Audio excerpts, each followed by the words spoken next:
The city bus rolled down Clement Street on a gray October morning, and a transit official was about to open a file that would change a good man's life.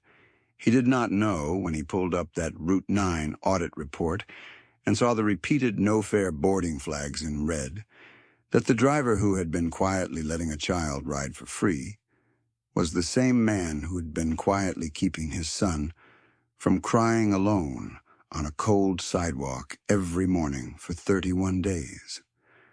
That was the gap the city could not see. And it was about to close. Bastian had been driving Route 9 for 11 years. He knew every pothole between the depot on Farwell Avenue and the school district stop on Millwood. And he knew them the way a person knows the rooms of a house they have lived in, long enough to stop noticing. He knew when the 6:42 a.m. would run 2 minutes late because of the freight crossing at Harker Street, and he knew that the couple who boarded at Decatur on Thursdays always sat in the same 2 seats and never once spoke to each other until they reached downtown. And he knew that the fluorescent panel above seat 11 flickered in cold weather, and that no one in maintenance had fixed it in 4 years despite his written requests. He was a compact man, 51 years old, with a close-cut beard going gray at the jaw and hands that were large and steady on the wheel. He wore his uniform the same way every morning, the navy jacket pressed, the transit authority patch centered on the shoulder, the cap level.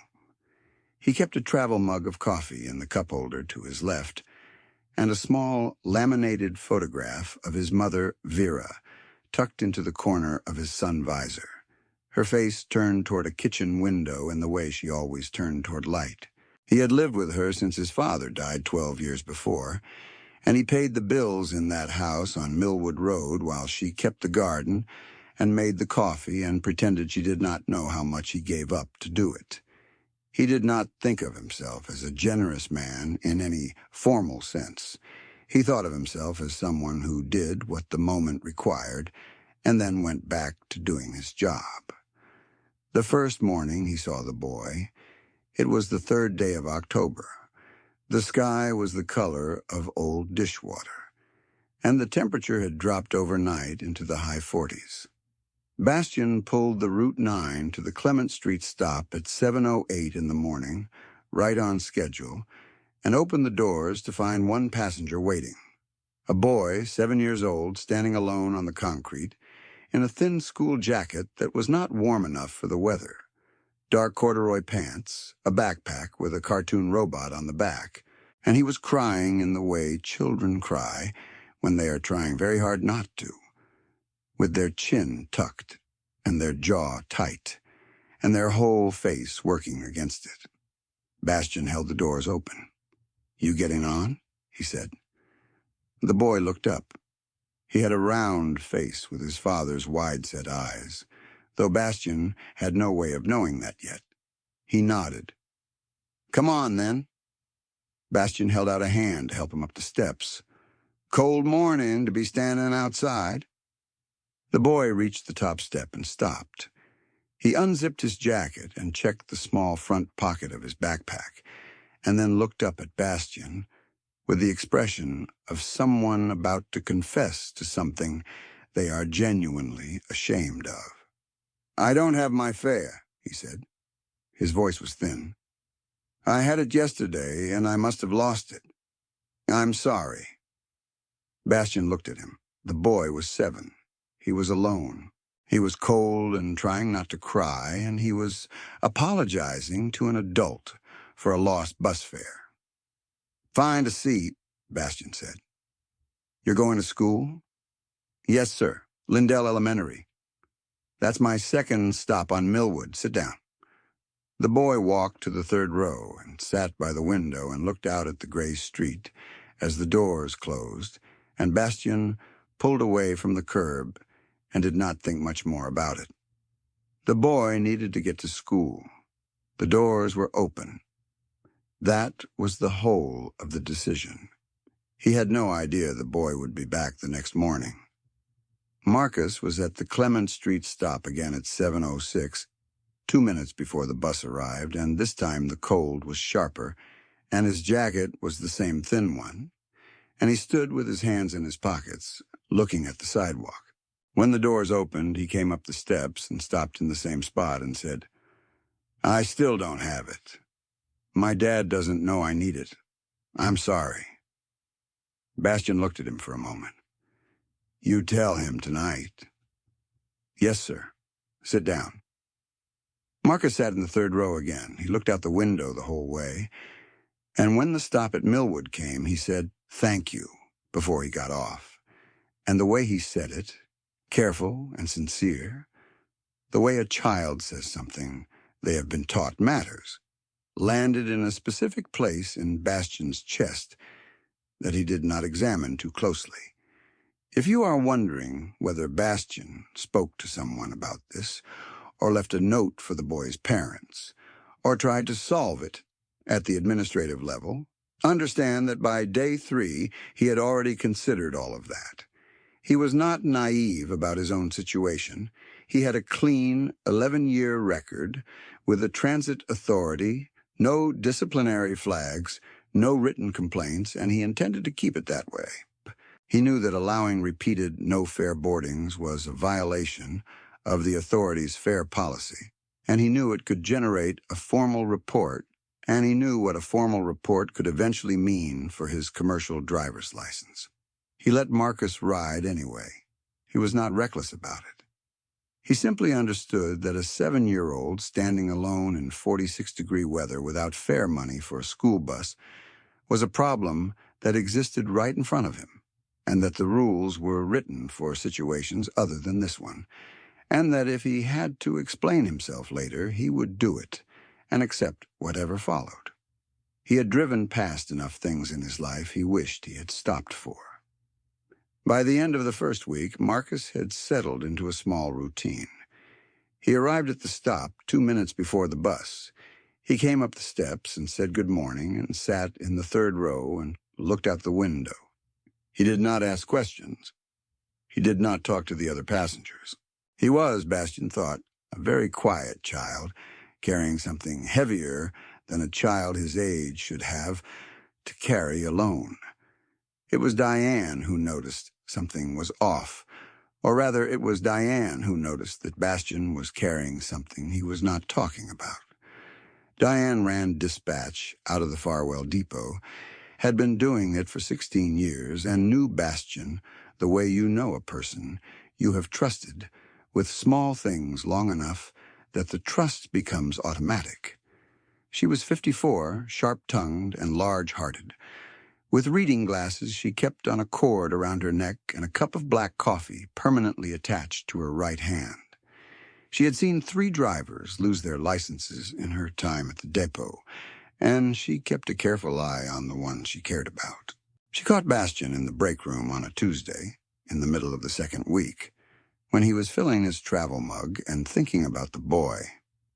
Farrell in compliance is doing a random fare consistency audit, she said, not loudly, just enough for him. Bastian did not stop pouring. I heard. Route 9 is in the sample. He put the lid on the mug and turned around. Diane was watching him the way she watched the dispatch board, steady and without judgment, but missing nothing. You telling me something specific? He said. I'm telling you that repeated no-fare boarding flags on a route in an audit sample go to a supervisor review, and supervisor reviews sometimes go to licensing. I'm not telling you anything you don't already know. He looked at her for a moment. The kid is 7 years old, Diane. He's alone on that corner every single morning. Her expression shifted, just slightly, the way it shifted when she was recalculating something. Where's his family? I don't know. He hasn't said, and I haven't pushed. She was quiet for 3 seconds. You know, I'm not telling you to leave him on the corner. I know. I'm telling you to be careful. I know that too. She nodded and picked up her coffee and went back to the dispatch desk, and that was the whole of the conversation. She did not report it. She did not ask again. She kept an eye on the audit schedule, the way a person keeps an eye on a storm forming offshore. And she said nothing more about it to anyone. Bastian went back to Route 9. He thought about Diane's warning, and he decided she was right, that he was carrying some risk. And he thought about how to reduce it without leaving Marcus at the stop. What he landed on, at the start of the third week, was a small thing that turned out to matter more than he knew. He had a dollar bill in his jacket pocket from the change on a coffee he had bought at the gas station near the depot. And he thought about it on the drive in, and he thought about it during the Clement Street stop. And by the time Marcus had settled into the third row, he had made up his mind. When the bus reached Millwood and Marcus stood to go, Bastian said, "Hold on a second." And he reached into his jacket and folded the dollar bill into a small square and leaned across the fare box. "This is for tomorrow's fare," he said. "You keep it in your jacket pocket, front left, so you know where it is." Marcus looked at the folded dollar. "I can't take your money." "You're not taking it. I'm giving it to you. There's a difference." Bastian kept his voice matter-of-fact. "You put that in your pocket, and tomorrow morning you've got your fare, and you walk onto this bus the same as everybody else. You understand?" The boy took the dollar with both hands. He was quiet for a moment. "Yes, sir." "Go on, then. You'll be late." Marcus went down the steps, and Bastian watched him in the mirror as he crossed toward the school entrance, and the boy's posture was different, just slightly, the way a person carries themselves differently when they have something in their pocket that belongs to them. Bastian left a folded dollar in Marcus's jacket pocket once a week for the remaining 4 weeks. $1 at the end of each week slipped into the boy's front left pocket as he boarded on Friday mornings, which meant Marcus arrived at school that day with fare in hand and spent the weekend knowing where it was. He did not make ceremony out of it. He did not ask the boy where his father was or why his jacket was never warm enough. He just left the dollar and pulled away from the curb and went on driving Route 9. 4 weeks, $4. That was the arithmetic of it. If the city's audit found anything remarkable in those 31 mornings, it did not find the dollar bills. What it found was a flag on Route 9 for repeated no-fare boardings at the Clement Street stop between the 3rd and 31st of October, morning route, driver Bastian. The flag was generated automatically by the fare collection system, which tracked boardings against fare payments and noted the discrepancy. The report went to the Equity and Compliance Desk, and from there it went up the chain in the ordinary course of the Transit Authority's quarterly review process, and sometime in early November it arrived on the desk of Gerald Webb, who had been Transit Commissioner for 3 years and was, on most days, trying to hold together an agency and a life that had both come apart on the same afternoon 14 months earlier. Gerald was 44. He had taken the commissioner's job while his wife Nora was still alive, and he had spent the first year of it learning the agency's budget and its board and its union contracts while she was in treatment, and by the time she was gone, the job was the only structure left in his days that still held shape. He threw himself into it the way a person throws themselves into anything that keeps them from having to go home to a quiet house. He was not a cold man. His staff would have told you he was fair and thorough, and occasionally too hard on himself when the numbers did not come out right. What he was not, in those 14 months after Nora died, was paying enough attention to his son. He thought he was. He had arranged for his neighbor, a retired teacher named Phyllis, who lived 2 doors down on Crestwood Avenue, to walk Marcus to the Clement Street stop each morning and wait until the bus came. He paid her a small fee for this, and he was grateful for it. And he checked in with her, the way a grieving and overextended man checks in, with an arrangement that seems to be working, which is to say, not nearly often enough. What he did not know was that Phyllis had fallen and bruised her hip in the last week of September and had stopped making the walk to Clement Street without telling him, because she did not want to be a burden and because she expected the arrangement to resume once she was better. And then she got better and assumed he knew, and so never mentioned the gap. And Gerald assumed nothing had changed. And Marcus got up every morning and walked the 4 blocks to Clement Street alone, because that was what he had been doing for a month. And he had not told his father because his father was sad. And Marcus was 7 and knew already, without being told, that some things you carry by yourself. Gerald found the Route 9 audit flag on a Monday morning in early November, sitting across from his chief of staff in a corner office on the 14th floor of the city transit building. The flag was not alarming. Repeated no-fare boardings were not rare, especially on routes that served lower-income school zones, and the authority had a draft equity policy that was still working its way through the board that would eventually give drivers formal discretion for minor incidents involving minors. What made Gerald pause was the consistency. The same stop, the same time. 31 mornings without a single exception. Clement Street, 7:08 a.m., he said, reading from the report. Every school day in October. His chief of staff, a careful man named Dennis, who had been with the authority for 9 years, nodded. It's a single driver. 11-year record, nothing prior. The system just flagged the frequency. I want to ride the route, Gerald said. Dennis looked up. The audit doesn't require it. You could just send a supervisor. I want to see it myself. He put the report down. What's the driver's name? Bastian, Dennis said. Sebastian, on the record, goes by Bastian. Gerald wrote it in his notebook and closed it. He did not think of this as anything more than due diligence. He was a man who believed in going and looking at things rather than taking other people's word for them, and this was one of the habits that had made him good at the job.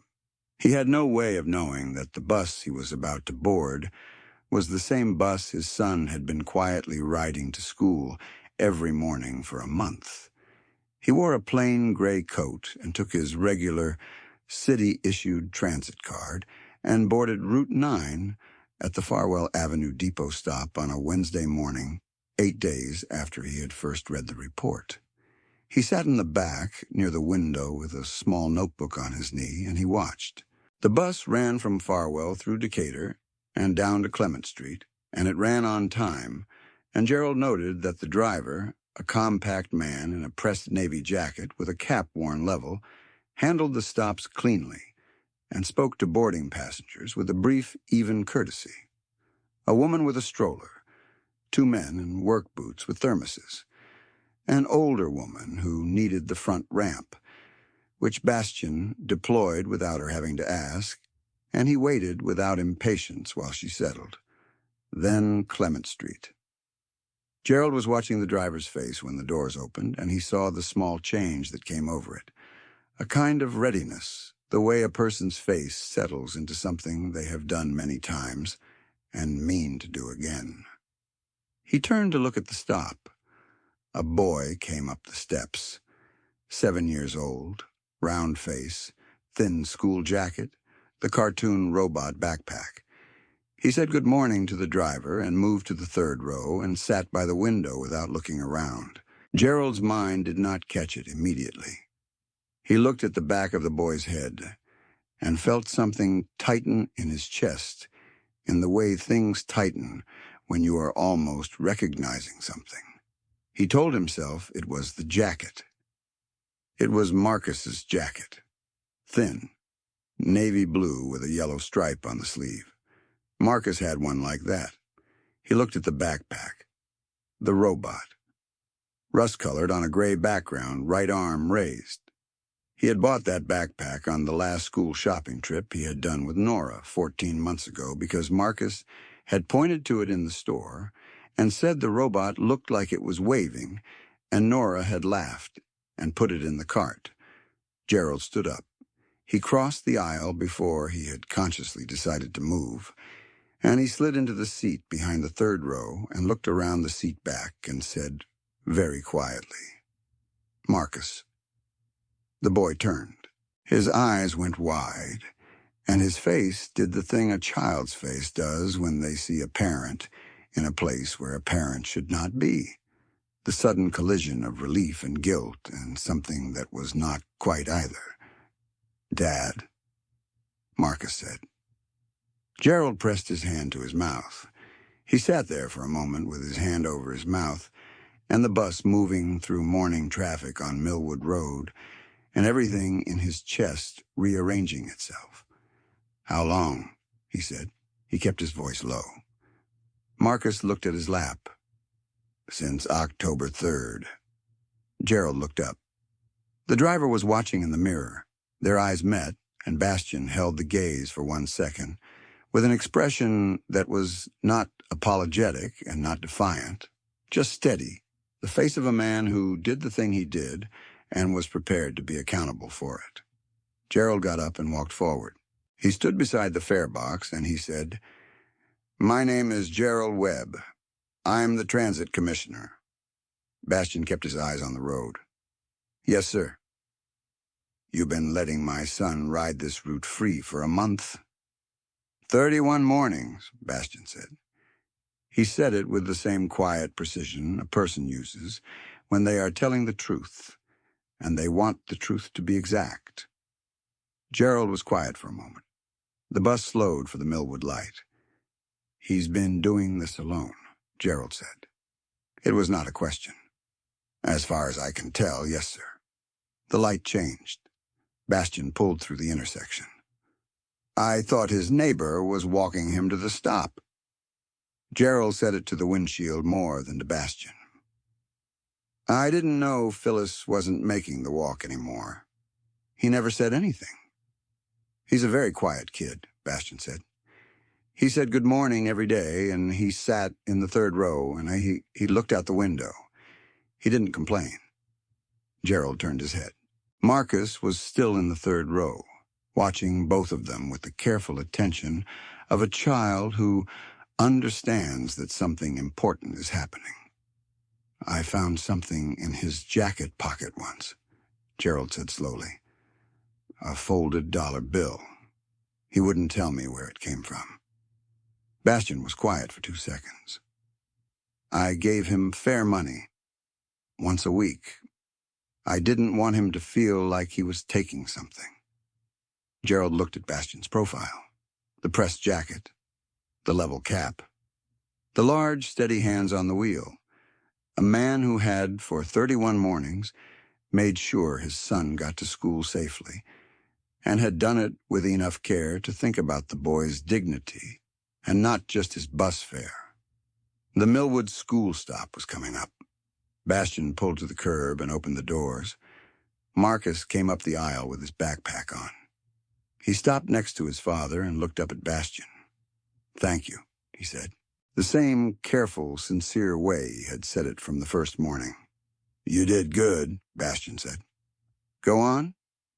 Marcus and Gerald stepped off the bus together, and Bastian watched in the mirror as Gerald put his hand on his son's shoulder, and Marcus leaned into it. And then the doors closed and Route 9 pulled away and kept moving, because the route did not stop for anything, which was the nature of the job. If you are still with this story, drop a comment below and tell me the last time someone did something for you without any expectation of return. Those moments matter more than we say. Bastian finished the route and drove the bus back to the Farwell Depot and parked it in Bay 7, and sat for a moment in the quiet with his travel mug in both hands. He did not know what was going to happen next. He was fairly certain he was about to find out.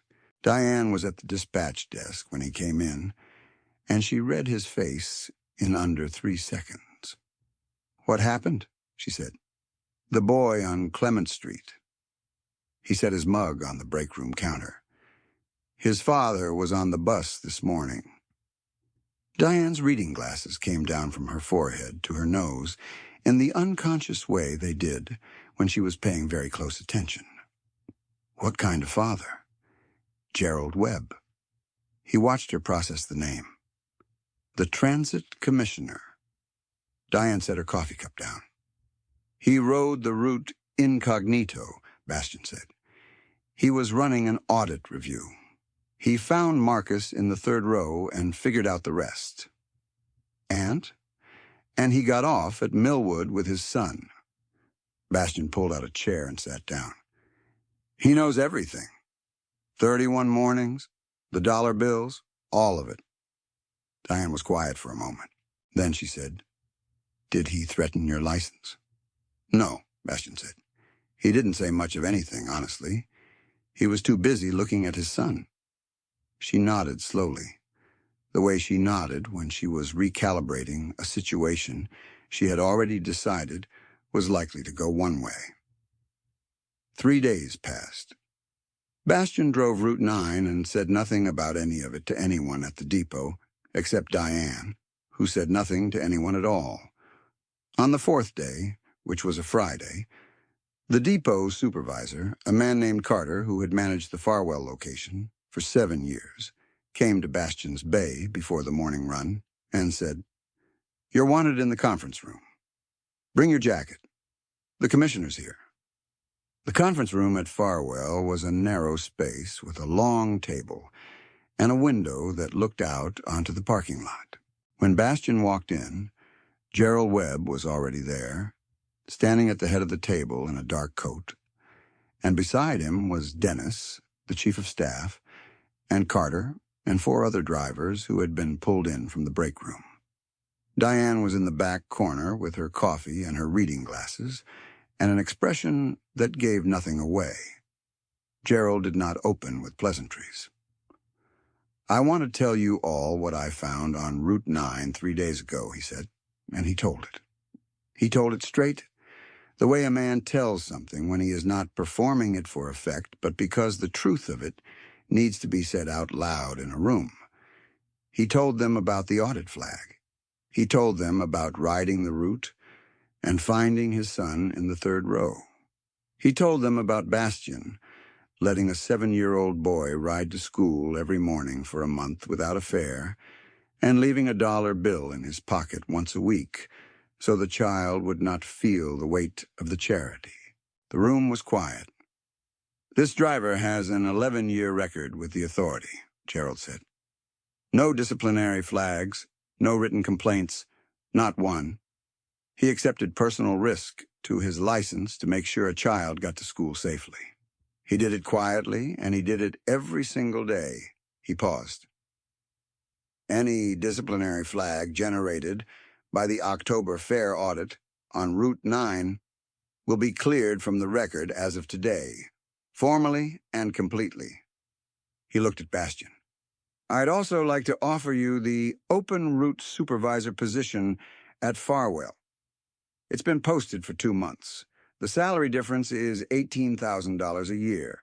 The job is yours if you want it." Bastian looked at him. He was aware of everyone in the room looking at him. He thought about Vera in the kitchen on Millwood Road, turning her face toward the light coming through the window. He thought about the folded dollar bills and the way Marcus had taken the first one with both hands. "I want it," he said. Gerald nodded once. "Carter will process the paperwork today." He picked up his coat from the chair back. "I want to thank you, Mr. Bastian, as a commissioner and as a father." He paused. "My son says you have very good coffee in that travel mug." It was the first moment in the room that felt like something loosening, and 2 of the drivers in the back actually laughed, and Carter shook his head slowly, and Diane, in the corner, set her coffee down long enough to clap once, firmly, the way she did everything. Bastian drove Route 9 for 2 more weeks while the supervisor transition was processed, and on his last morning on the route, he pulled to the Clement Street stop at 7:08 and opened the doors, and Marcus was there. The jacket was warmer now, a proper winter coat in dark green, and he had a different backpack, newer, though it still had the cartoon robot on the back because Marcus had refused to give that one up. He came up the steps and said good morning and put his transit card against the reader, which beeped once to confirm the fare, and then he looked up at Bastian and said, "Dad says you're